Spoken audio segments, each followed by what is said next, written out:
Hi, everyone, and welcome to The Dirt and the Divine. This is where we say what wants and needs to be said.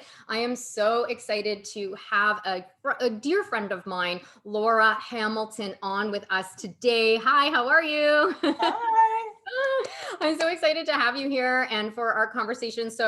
Laura and I are friends, and we met at an event was it 2019? It's Yeah. 2019. Yeah. I was like last year. No, no, that's not true. It was in 2019, and it was just like a goddess event, and we really connected, and we've kept like a conversation and a friendship going over the last like year and a bit. I'm really excited to have you here and have this conversation with you. So, what we're going to talk about today is the fact that you pivoted your career in your 50s into this industry that has this quote unquote bad reputation, right? But we're in Toronto, and cannabis is now legal here, right? And it's exploding, right? Like every new store that I see opening up in 2020 so far and into 2021 is all cannabis related, right? But there's such a stigma around it, which is where that bad reputation. So we're going to talk about how you went from a corporate caterpillar to a cannabis butterfly. I love that. And whatever was happened in the soup would be really good to hear from you. And the passion behind your pivot was how cannabis can help with menopause and the side effects that around libido and orgasm. So I'm excited to have this conversation. I am 45, and I think, starting to experience some symptoms. Like all of a sudden I'm feeling hot every once in a while. Like my period's a little bit like, what? You I just what? Why are you here again? I just finished you. And a lot of my clients are, in that can be in that menopausal age range or whatever. And there just doesn't seem to be a relief to the hot flashes and things like that. And one of the things that I think about, and I'm sure a lot of women think about, is, like sex gets better. Yeah. As you get older. Right? Like how, like that, like give us some hope around, better orgasms, better sex, like even better, right? Especially now that, like, a lot of women are just like opening up to more sexuality and more sensuality in their lives as they are getting older, or just in general, as we're seeing across the world right now. So, Laura, hi. Hi. Thank you for being What an introduction. There's just so much to talk about here. and unpack. Yeah. So Yeah. let me ask you, where do you want me to start? Do you want me to start with the pivot? Yeah, let's start with the pivot. Let's start with Okay. what brought that on, and how it all happened for you. And like, yeah, let's talk about it, because Okay. you're Sure. yeah, go for it. Okay. I think that my pivot started with the fact that I was in a career that paid the rent and gave me a certain degree of luxury in this society, Yeah. but it that's all it did. It wasn't Right. something that I was ever interested in as an all-consuming passion. All it was the ability for me to have a fairly carefree life. Right. And I don't judge anyone for having a job that is that for that purpose. Yeah. But I always had in the back of my mind that one day I'm going to escape this place. Right. Like I am getting the fuck out of Out of here. Yeah, I felt the one day I'm gonna walk out that door, and same.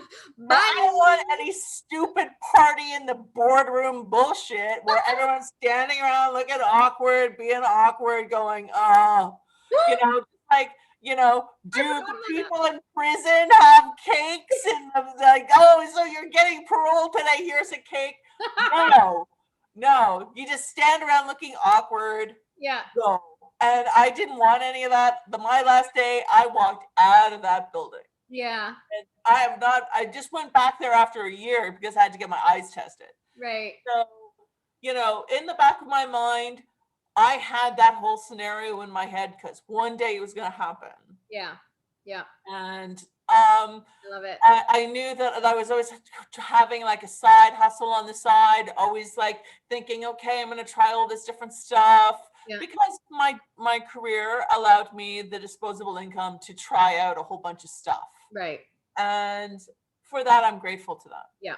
And then we had legalization announced. Yeah. And that was just like, if there was a sign in the sky Right. that said, exit this way. Yeah. I was like, okay, they announced legalization. I am not even joking you. I looked at my phone immediately after the headline and went, Cannabis Courses Ontario. Wow. And I signed up within a week to the Durham Cannabis for Business People certificate course. They didn't even know what they were going to call it. It was just like, we're going to do a cannabis course. We're going to introduce business people to cannabis. Yeah. And then we're gonna do this thing. Right. And I signed up for that course, and it was my first kind of encountering with Zoom, and because it was distance learning, so I didn't have to drive out to Durham. Yeah. And I don't have a driver's license, and I live in downtown Toronto, and Right. I never go above Bloor. Right. If I can help it, right? It's like, Wait, so, what? There's an above Bloor? it's like, I don't even, first of all, St. Clair is where the city stops, okay, for me. So like Bloor is like Midtown, and if you want me to go further than that, You want me to go where? Yeah. So Eglinton, that's like practically farms. Suburbs. This is what I'm saying. What? You don't even get lake effect snow up there. No, you do not. Yeah, so going out to Durham was like, no way it's gonna happen. But I went on to online learning. Yeah. So I was all my Durham friends are listening to this going, wait, what's wrong with Durham? Nothing is wrong with Durham unless you try and get out there by TTC. Yeah. It's just not gonna happen. It's not gonna happen. It's go train or car. Yeah, pretty much. So I was like part of their whole distance learning, right? And when people found out I was in downtown Toronto, I did get the cross looks because you can see the people in the class going, they're from Nova Scotia. They have an excuse. You're like at church in Wellesley. Whatever. Yeah, you just don't get it. You just don't get it unless you're like a Toronto person. Yeah, it's like, yeah, no. No, I walk everywhere. Like, yeah, me too. Driving I have a car and I have a sticky note, like, because I manifested a car like 2 months ago. And I'm like, oh, okay, thanks. And I'm grateful for it because it allows me actually to get out to places like Durham to go hiking and stuff like that. So I'm grateful for that. But I have a sticky note on my front door that's like, you have a car. Because like, I'm so city. It's like I walk everywhere, No, I don't even take the TTC anymore for obvious reasons. But yeah. Well, okay. The only time I went to the Durham College campus itself was they had the auditions for Dragon's Den, and my sister and I went on for Dragon's Den. Nice. Because one of the side hustles that kept me sane in my corporate drudgery was that my sister and I started this olive oil business. So we decided that we would just pitch the thing. Yeah. And just kind of go, we have olive oil. Yeah. And then I was like, and I would like money to get a license to infuse it with weed. Right. How about that? Yeah. That's super cool.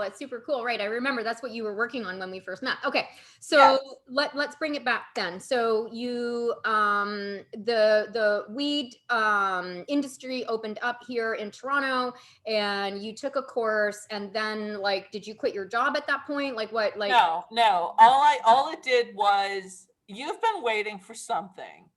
Right. You've been waiting for something for a long time. Yeah. Here it is. This is I think like after taking that first course, which was it was an introduction to cannabis for business professionals, I think was the title of it. Right. So I took that course and went, this is it. So over the course of the next year, I was taking classes on the weekends and at night. I also found Canareps, which was they were kind of marketing themselves as the most up-to-date, scientifically based, like bud tenders, which they call sommelier courses. Yeah. So I took that one. They came to town immediately, Yeah. and I did their 2 levels, and that's when I realized how little I actually knew about this plant. Right. Even Yeah. though I've been like an enthusiastic Consume. imbiber Yeah. of this For herb. sure. I was definitely an herbalist as a teenager. Well, not a teenager. In university, Yeah. I super stoner awakening. Right. And so I was always a fan, but then I realized, oh my God, I There's know so much. nothing. This is the plant of the goddess. Like this is literally it is a goddess plant. There is so much healing in it, so much medicine in it, and I'm glad more and more people are waking up to that. But there's not a lot of education around it, right? And there is a Yeah. stigma around it because for so long it was made illegal and all of that kind of stuff, right? And there is a reputation, you know, it's the Cheech and Chong. It's like, oh, you're a stoner or whatever. But there's so much available for it. So let's talk a little bit more about how this beautiful, amazing plant helps women in menopause and with this libido and with orgasm. You know, like I want to hear more about that. Like what's been your experience around that and helping women with that? Okay, so I want to introduce everyone to some words that you will be hearing in the future around cannabis. Yeah. And one of them is the endocannabinoid system. Endocannabinoid system. I have heard that word. Yes. We have that naturally within us, right? Yes. And whether or not you ever take cannabis in your whole life does not mean that that endocannabinoid system does not exist in your body. Because it does. It does, regardless of whether you use cannabis or not. Okay. However, this endocannabinoid system is vitally important for things like dealing with stress, like dealing with positive memory development, Really? dealing with the homeostasis of your body, meaning Yep. that it's making sure that you have the right temperature, you're breathing right, everything's balanced, all of that stuff. All of the glands in our brain that are responsible for that have very high concentrations of the receptors in the endocannabinoid system that are triggered by the cannabinoids, THC, CBD, all of the cannabis chemicals that are found on the buds all are triggered in this area of our brains responsible for all of those things, which is why cannabis can be a positive thing for a number of ailments. Right. Now, that's just the brain. We also have chemical receptors that are like floating around in our body. Okay, so that's why they can help, for example, with chronic pain, because the endocannabinoid system looks very similar to our nervous system, and it interacts with our nervous system, which is how we deal with how we receive pain, how we deal with pain, how our body kind of interprets pain. All of those are affected by cannabis chemicals. Wow. Yeah. Okay. So basically, what you're saying is that humans are born with a receptor system within us that is directly receptive to the cannabis plant. So It's not just humans, it's mammals, all mammals. Your cat, your dog, cows, anything that's mammalian has an endocannabinoid system. Interesting. So now let's go into like the science of this a little bit more because so do you need to then, if we have this system within us, which is a receptor system, do we need to have that external source of weed in order to be able to activate that system, or is it activated just naturally through other means? No, or like no. Okay, so there's yes and yes. Okay. yeah. Yes, cannabis enhances this like no other. Right. Okay, Yeah, of because course, because it's like it's a it puzzle fits so piece. perfectly. Yeah, It I mean, it's a fits. cannabinoid system that cannabis fits in. It like, yes, hello, it makes sense. Yeah, It's yeah, water, drinking water goes into the water of our cells. yeah. It's like sugar gives us energy, right? Like glucose gives us energy. Exactly. Yeah, yeah, okay. Exactly. Yeah. So it fits into our chemical system perfectly. But there are foods that can help improve your endocannabinoid system that have nothing to do with Oh, the cannabis plant. oh, what? So, and that is definitely, I think, going to be important for dietitians going forward. Yeah. Once there's so many, now that the legalization has happened, the whole idea of studying the endocannabinoid system and how cannabinoids interact with it, and can we extract them, what kind of foods, like all of these chemicals that are found on the cannabis plant are also found in other plants. Okay. Like what? You Give us know, like things like mangoes, for example. Oh, that's why mangoes feel like orgasms. Well, the mangoes, there's a chemical in mango called myrcene, and that is also found on the cannabis. And yes, man, mangoes is the reason why it's a passion fruit. Yeah. It helps enhance when you, if you eat mango and then you smoke weed or you eat weed, it's going to enhance everything. Oh, okay. So no wonder I love mango so much. Yeah, there you go. Yes, Okay. yes, So mango is give very us two good. more foods. Give us two more foods if there are. That, oh God, you're putting me on the spot right now. Um, Let me think about that. About the foods, About because the I food. was Yeah, like, yeah, yeah. That's okay. I'm So focusing on the flour right now. yeah, yeah, I know that's all right. So then we'll loop back. So then let's bring it back to the menopause and the Sure. libido and things like that. So how does this plant or this endocannabinoid system Hmm. with in conjunction with the plant and mangoes apparently Ah, can we help with those particular areas? okay. So part of the endocannabinoid system has to do with pain and how our bodies deal with pain. Okay. And if there's one common factor that I've had with women going through menopause, is that sex becomes painful. Yeah, because there's no more lubrication and yeah, yeah. Right. So the reason why cannabis could be a very important factor for women going through menopause is for topicals. THC and CBD on a topical location on your vagina, on your vulva, as a suppository. There's, for the more adventurous, there's also anal suppositories. Yes. For those sisters who enjoy, going in the back door. Yeah. Uh, Yeah. and, Receiving in the back door.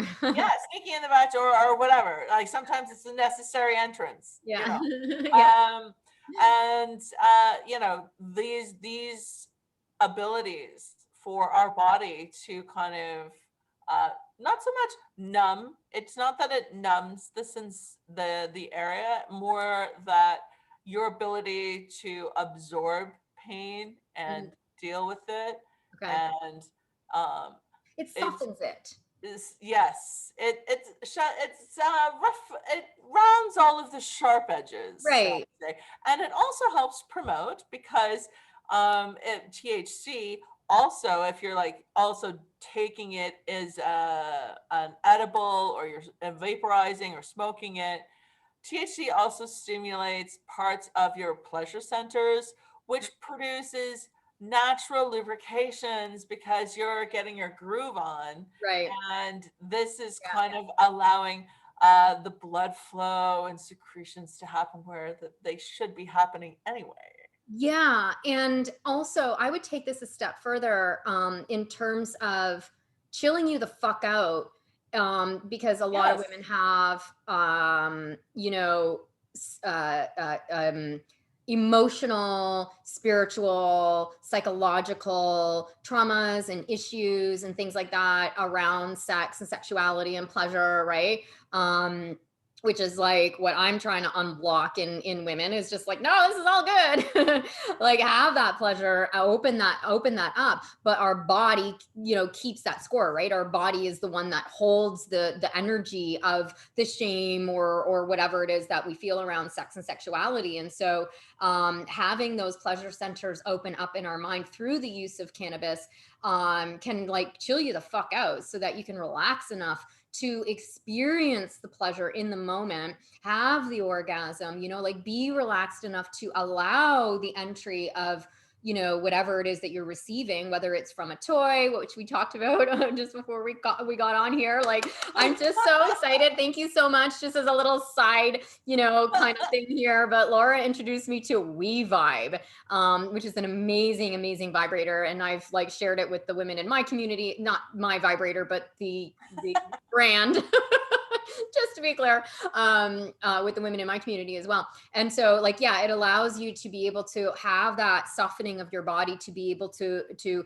invite in and receive, because as women, we are receivers, right? Of pleasure. We receive that pleasure through whether it's vaginal sex or anal sex or whatever, we're receiving for the most part in that. And there couldn't be like, from a psychological perspective as well, there's that tightening and that tension that we feel that starts at our jaw and then goes right down to our pussy. And so having that open up is, I think it's a challenge for a lot of women. Yes, it's a challenge, but it's also a beautiful expression of self-love. Yes. Yeah. Agreed. Yeah. You're preaching to the choir in that. I know. What I find for a lot of women is that you're right, so right, when it comes to sex is an emotional issue for a lot of women. And I've been having some very open discussions with some of my married friends who are having a bit of a challenge with the lockdown and also dealing with their sexuality. Right. Because like, you want me to get it on with you after I've been smelling your farts all day? Right. Like, no. And not putting the cap on the toothbrush, not picking the socks up, not ever cleaning the toilet, you beast. Like, I'm single, so I don't understand people staying. Like, why are you still here? Yeah. Like, go home. So I don't understand that concept, right? Why are you still here? I get that. I'm single now. And I'm like, okay, thanks, bye. Okay, I fed you twice already. Now get the fuck out. I gave you dinner and then breakfast. Now go home. Oh, bye. I'm not doing your laundry, or I don't care. No.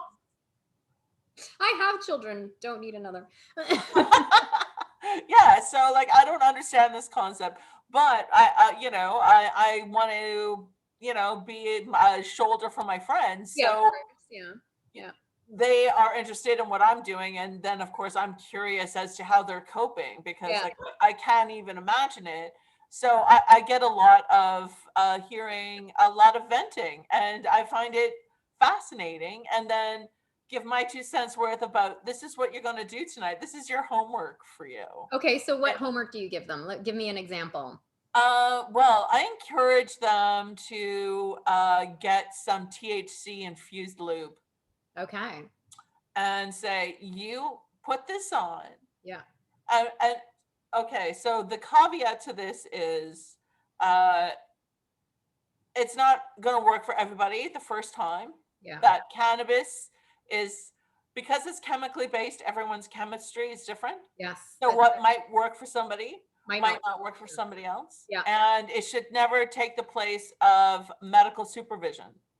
Yep. So if you're having specific issues, I encourage you to talk to a clinician who might be able to point, there might be something else wrong, right? So I don't think that cannabis should replace medical questions, and that's my disclaimer. That's your disclaimer. That's my disclaimer. That being said, I highly encourage lubes. I have made my own for those on a budget, but there are some available. There are some products now available. Yep. which I've sampled some, Yeah. and it takes about 20 minutes Yeah. for it to start working. Right. And then for real, girl, I was like, you better be in a cab. Right. You Right. know, Yeah. I'll send there better be an Uber Right. on, On its way. yeah, on its with, way. with you in it. Otherwise, if you're not here in 20 minutes, I'm going, like, I've already got plan B. Right. Well, we vibe. Yeah, exactly. So don't even. Yeah. So you encourage these women then to use a lube, and then like And not feel embarrassed by that. and not Like, feel and not feel like the whole, we already have enough burdens, yeah. and then also have to act like a porn star in the bedroom without Yeah. any assistance, right? Yeah. So that's why I'm like, it is okay for Yeah. you to discuss lubrications Yeah. with your lovers, or no one, if you don't want to talk about it. Right. But it's okay for you to indulge in these things. It is not a failure on your part because you weren't able to be as lubricated as it used to be when you were 18. Right. And that's the thing. It's like, yes, this is I was talking about this in another episode with someone else prior, about how there are so many like strange and negative expectations and storylines around how sex is supposed to be. And yeah, like we're just like, no, the feminine body, the female body is very complex when it comes to sex and the hormones and the chemistry and the biology and everything around it, right? And like, in addition to that emotional stuff that we were talking about a minute ago, there are the physiological and the biological challenges that women do face as they're entering into menopause. So okay, so we've got the lube. What else can cannabis help with in terms of because you were talking about like the hot flashes. So how does it help with the hot flashes? Okay, so part of the system in our brain controls our homeostasis of our body, which includes body temperature. Right. So by taking cannabis as for hot flashes, for example, it's going to help stabilize your body temperature. Right. Because it's going to be stimulating this center of our brain that is like, oh my God, something's out of whack. So we gotta like do all of these other chemical reactions to make sure that our body temperature is calming down. Right. Okay, so it's that kind of direct stimulation of certain that have secondary effects. Right. Right. That's how cannabis is working Yeah. for you from a menopausal thing. Right. So and then on top of that, it also there's many chemical components in cannabis. It's not just CBD and THC. Right. Okay. Just to let you know. Yeah. There's over 500. Wow. Okay. Okay. Which makes sense. It's a plant. It's complex. It's right. like you don't have just one hormone. and on top of that, we don't even know how this all works together. Right. But we know that it all needs to work together. And it's so naturally symbiotic, right? Like, it's just what blows my mind about this is that we have this system within us, and we have a plant that Mother Nature made for us. Like, so like the stigma can go away, because it's almost like saying water is bad, or oxygen is bad, or like glucose in the form of fruits and vegetables, right, is bad. Like, no, we need those things. We need them in our system. We have receptors in our system for this very thing, right? And like one of the second highest concentrations of cannabis endocannabinoids receptors is in the female reproductive system. Okay. So, obviously, cannabis was used for cramps, for menstruation, for childbirth, for like after blues birth, whatever that's what do you call postpartum depression, because CBD helps, like, it's a nice mood stable. It helps everything with let's boost, calm down.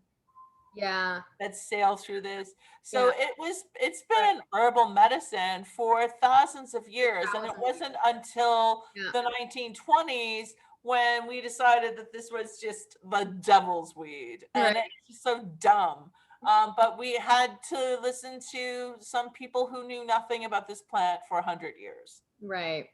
And it's going to take a long time to kind of get over that stigma. And I grew up in a generation where it was war on drugs, Yeah. and Yeah. cannabis was just as bad. It was the gateway drug. Yeah. If Right. you smoked weed, then you Yeah. end up like You're gonna. selling yourself at the corner for 50 cents. Yeah. And it was just like a Yeah. horrible temptation, because it will lead to so many other horrible wicked things. Right, right, right. Yeah, yeah. And that is exactly what I grew up with too. In my generation as well. Like, I mean, we and funnily enough, like there was a lot of weed smoked for like with me and my friends as we were teenagers and stuff like that. So we were always kind of like, there's nothing wrong with this, like it felt like a really good thing. But definitely it was done in secret, and it was like I never knew how or where to buy weed forever. I was always kind of like, I'd like to do it again as a grown up, but I don't know. Do I need a drug dealer? Like that was always kind of my question. It's like, do I need a drug dealer to get weed? And yes, you did. But now you don't. Now, well, here at least in Toronto, you do not. Where else do you know in Canada where else weed is legal? Do you know where in the States or where around the world it's legal? Okay, so right now, California, Yeah. Colorado, Washington State, Okay. Oregon. Right.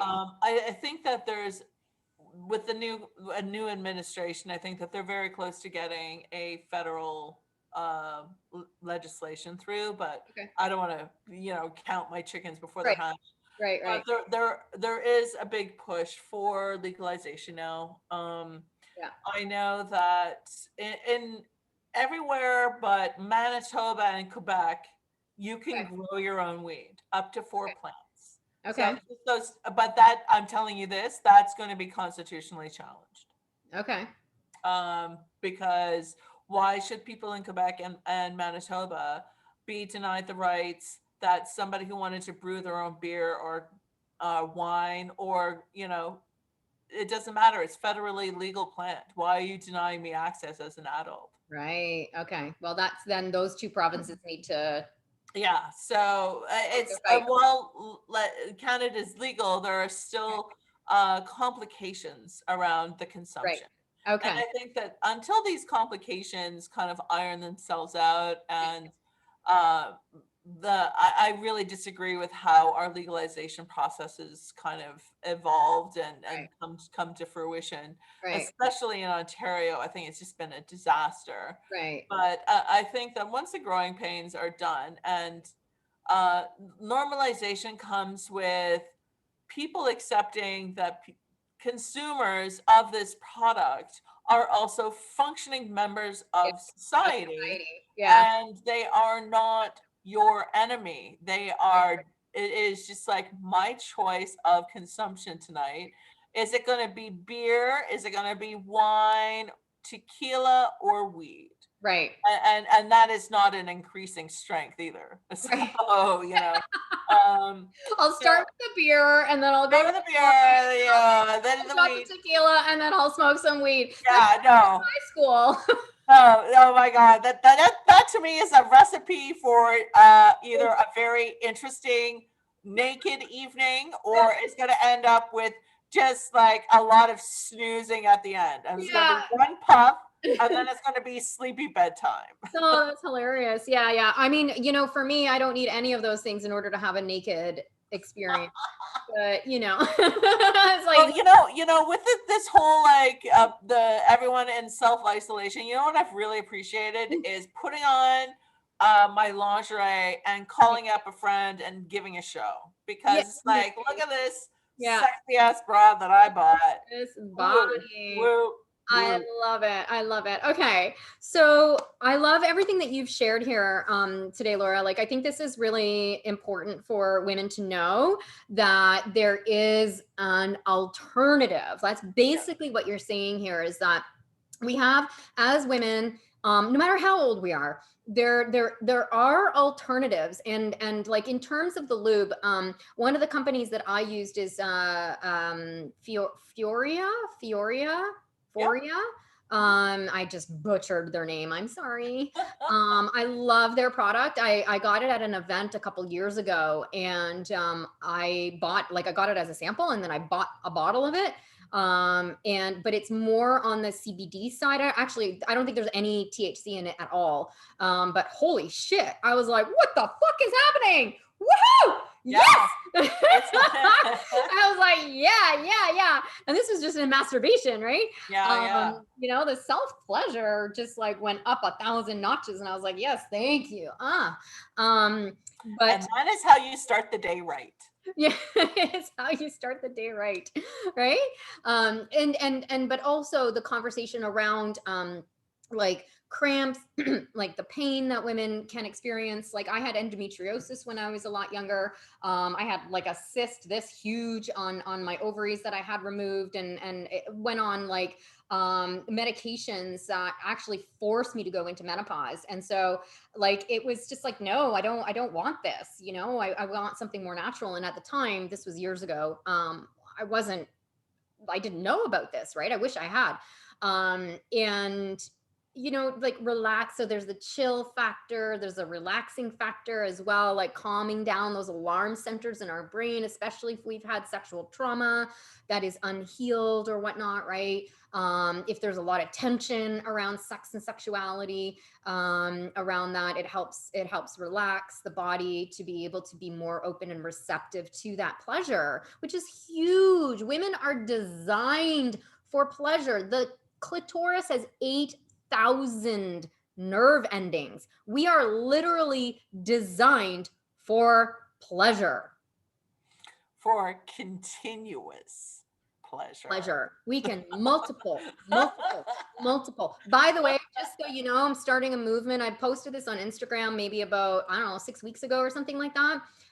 When it comes to the female orgasm and the term commonly known as squirting, I have decided to rename it as waterfalling. Ah, I have yet to experience this. Oh. Yes, this has been mentioned to me on a number of occasions. I'm like, Ooh. Okay. so is this maybe my New Year's resolution? It's like, Yeah. I'm gonna squirt me on some squirt. Waterfall. Waterfall. I'm gonna be a waterfall Queen. queen of some sort. Sure. Yeah. Yes. Yeah. Yeah. Disciple of the waterfall. This There is you go. the cycle of the waterfall. I love it. Okay, well, maybe I'll do an independent episode on how to get there, Sure. for any women who don't know what that is, don't or have never experienced it. So it's just another variation of the many different variations of orgasms that we are lucky to experience as women, right? Like, if we allow ourselves to go there. So and I love that you did your shift, your gear shift. And we'll begin to wrap this up now, but I want to loop back to how we started, right? Because Sure. you know, we've discovered that we have this system within our bodies that is very natural. We have a very natural plant that enhances that. We know mango, and maybe if you think of some other foods that can help with that, and to help increase pleasure, to help decrease pain, and all of that I just said. So I think this is a beautiful conversation for women to know and understand that there are alternatives. If you don't want to go the pure medical route, or want to have something in conjunction with it, or if the medical route just isn't quite touching on it in the way that you want, then you know now that there is this alternative, and it's natural. And if you're in Canada, it's pretty widely available. So depending on where you are in the world, you'd have to look into how you can get it. And so you're looping back to where we started with this. um how old were you when you made this career shift from Okay. The process started when I had the year I turned 50. the year you turned 50, right? Yes, I love it. that's how I know legalization will always be Right. an important date that I'll always remember because it's the year I turned 50. I love it. I love it. And so, like, that is just like a stunning rally cry for women everywhere and men too, that it doesn't matter how old you are. I mean, if we learned anything about 2020, it's that time is a fucking construct. It doesn't exist. It doesn't exist. Like, hello, do we care what day it is anymore? No. Do we even know? I have no idea. There is only daytime and nighttime now. There's only daytime, nighttime. It's sunrise, sunset, sunrise, sunset. That's it. So, however, we do measure our ascension of our human body through the years that pass, and we have ages that we are connected to. So, to begin a new career at 50 is pretty spectacular and amazing. And I think it is a beautiful demonstration to anybody out there who is maybe thinking of shifting gears. Because, and it's always been my belief that it doesn't matter how old you are. Oh, I agree. I agree. And I think that 50 was a really important year in the sense that it was like, it's now or never, kid. Right. You know, shit or get off the pot. Right. And it was definitely a year. And on top of that, it was like the 50th anniversary of the building. So every day I went to work, there was this giant, huge, lit up 50 sign that was at the front door of the building. I'm like, oh, every day I'd want, yes, I know, I'm turning 50. I'm 50. I get it. And there was this, and then everywhere in the building there was 50 everyone. I'm like, this is so brutal. Oh, So I spent I a whole year of being reminded every day. Yeah. Right? And then it was really important for me because my sister kind of said, okay, you're turning 50. Where do you see yourself in like 20 years? Yeah. And just the thought of spending another 20 years Yeah. working in this career, Yeah. I was like, this is not gonna happen. It's not gonna happen to me. Yeah. And I was privileged enough to have the time and to really look for what I wanted to do. Yeah. And luckily for me, I also have family that encouraged me to do like, you know, coming to my mother's place and going, guess what? You know, that stable career on Bay Street? Yeah. I said, you know, fuck you. Yeah. You know, and then expected her to go, oh, that's nice, dear. Right. So, you know, I had an encouraging family, which I appreciate. So. Yeah. Yeah. That's wonderful. I do too. I did too. And I made the leap in 2015 with 2 small children, a mortgage, like all of it. So that's why I'm just like, you can do it at any time, any age, no matter where you are in life. Like, there's always the what ifs, there's always the fear on the other side. Yeah, of course. When you leap, you don't know. You really don't know. It's always a risk, right? And I think that's why you and I get along so much, is because there is that inherent fearlessness around the risk taking in a way, because we know that on the other side of it is like much more you know, connection to our soul and our purpose and why we're here, which then makes us feel happier and more confident. And, you know, like that self-love quotient just like goes through the roof when you're doing what it is that you love. And it's not to say that it doesn't have challenges or it's easy all the time or anything like that. It's scary as hell. It is scary as hell. But like, for me, what's scarier is living a numb life. That's scarier to me. That is it. You know, Yeah, I'm all about more life. Laura, thank you so much. Oh my goodness. Do you have any parting thoughts or anything that you would like to just like, if there's something that you just want to express and share to the audience, we'd love to. In the sense that you can pivot. It is has it's courage, but you have more courage than you think. Yeah. And if you are going to start taking cannabis, to start with a low dosage of THC to CBD and go slow. Go slow. Low and slow. Low and slow. And how can they find you? I can be found on my website, which is womensexandcannabis.com. Yay. I'm also on Instagram, laurahamilton.cancan. Can. All right, cool. Well, we'll put the links in the show notes, but thank you so much, my friend. I appreciate you being here and sharing this cutting edge, but yet ancient. What I love about this is that there's a lot of stuff that is so ancient that is now coming to the surface for people as cutting edge, but it's been here forever. But it's being spoken and taught in a way now that is relevant and needed and understood. So thank you for being a voice for this beautiful goddess plant, for women's health and vitality, right? And like that last part that you said, that pivoting and just stepping into your greatness and being a walking living demonstration of that. I appreciate that so much Thank you for so much. women and men everywhere. Yes. Thank you. Thank you so much for having me. Oh, of course. Thank you, everybody, for watching this episode. And I hope you got a lot out of it. Please don't hesitate to leave a comment or ask questions of myself or Laura. We will respond. And thank you for watching. And I will see you in the next episode. Bye for now. Bye. Bye.